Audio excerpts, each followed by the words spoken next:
முதல் வாசகம். நாங்கள் கண்டதையும் கேட்டதையும் எடுத்துரைக்காமல் இருக்க எங்களால் முடியாது. திருத்தூதர் பணிகள் நூலிலிருந்து வாசகம். அதிகாரம் 4, இறைவசனங்கள் 13 முதல் 21 முடிய. அந்நாள்களில் பேதுருவும் யோவானும் கல்வியறிவு அற்றவர்கள் என்பதை தலைமைச் சங்கத்தார் அறிந்திருந்ததால் அவர்களது துணிவைக் கண்டு வியப்படைந்தனர். அவர்கள் இயேசுவோடு இருந்தவர்கள் என்பதையும் உணர்ந்து கொண்டனர். நலம் பெற்ற மனிதர் அவர்களோடு நிற்பதைக் கண்டதால் அவர்களால் ஒன்றும் மறுத்து பேச முடியவில்லை.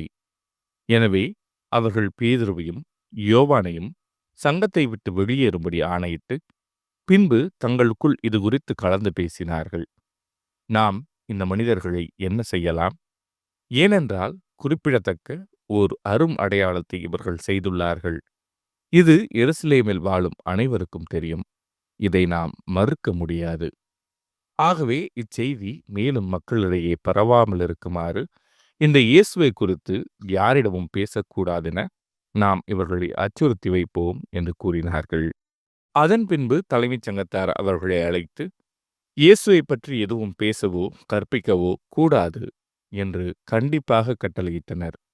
அதற்கு பேதுருவும் யோவானும் மறுமொழியாக, உங்களுக்கு செவிசாய்ப்பதா கடவுளுக்கு செவிசாய்ப்பதா? இதில் கடவுள் பார்வையில் எது முறையானது என நீங்களே தீர்மானித்துக் கொள்ளுங்கள். என்ன ஆனாலும் நாங்கள் கண்டதையும் கேட்டதையும் எடுத்துரைக்காமல் இருக்க எங்களால் முடியாது என்றனர். அவர்களை தண்டிப்பதற்கு வேறு வழி கண்டுபிடிக்க முடியாததாலும் மக்களுக்கு அஞ்சியதாலும் தலைமைச் சங்கத்தார் அவர்களை மீண்டும் அச்சுறுத்தி விடுதலை செய்தனர். இது ஆண்டவரின் அருள்வாக்கு. இறைவா, உமக்கு நன்றி. பதிலுரை பாடல். ஆண்டவரே, என் மன்றாட்டை நீர் கேட்டதால் நான் நன்றி செலுத்துகின்றேன். ஆண்டவருக்கு நன்றி செலுத்துங்கள், ஏனெனில் அவர் நல்லவர். என்றென்றும் உள்ளது அவரது பேரன்பு. ஆண்டவரே என் ஆற்றல், என் பாடல், என் மீட்பும் அவரே. நீதிமான்களின் கூடாரங்களில் வெற்றியின் மகிழ்ச்சி குரல் ஒலிக்கின்றது.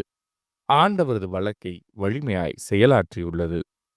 ஆண்டவரே, என் மன்றாட்டை நீர் கேட்டதால் நான் நன்றி செலுத்துகின்றேன். ஆண்டவரது வழக்கை உயர்ந்தோங்கியுள்ளது. ஆண்டவரது வழக்கை வலிமையாய் செயலாற்றியுள்ளது. கண்டித்தார், ஆண்டவர் என்னை கண்டித்தார்.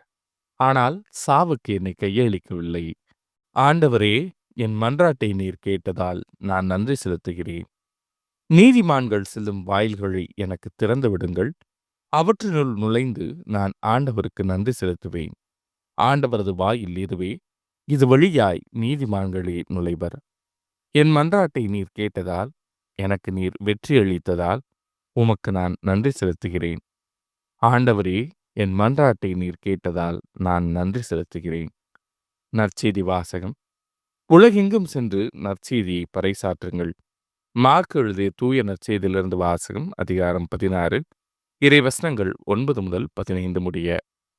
வாரத்தின் முதல் நாள் காலையில் இயேசு உயிர்த்தெழுந்த பின்பு அவர் முதலில் மகதலா மரியாவுக்கு தோன்றினார். அவரிடமிருந்துதான் அவர் 7 பேய்களை ஓட்டியிருந்தார். மரியா புறப்பட்டுச் சென்று இயேசுவோடு இருந்தவர்களிடம் இதை அறிவித்தார். அவர்கள் துயருற்று அழுது கொண்டிருந்தார்கள். அவர் உயிரோடு இருக்கிறார் என்றும் மரியா அவரை கண்டார் என்றும் கேட்டபோது அவர்கள் நம்பவில்லை. அதன் பிறகு அவர்களுள் இருவர் வயல்வெளிக்கு நடந்து சென்றபோது இயேசு அவர்களுக்கு வேற்று உருவில் தோன்றினார். அவர்கள் சென்று அதனை மற்றவர்களுக்கு அறிவித்தார்கள். அவர்கள் சொன்னதையும் சீடர்கள் நம்பவில்லை.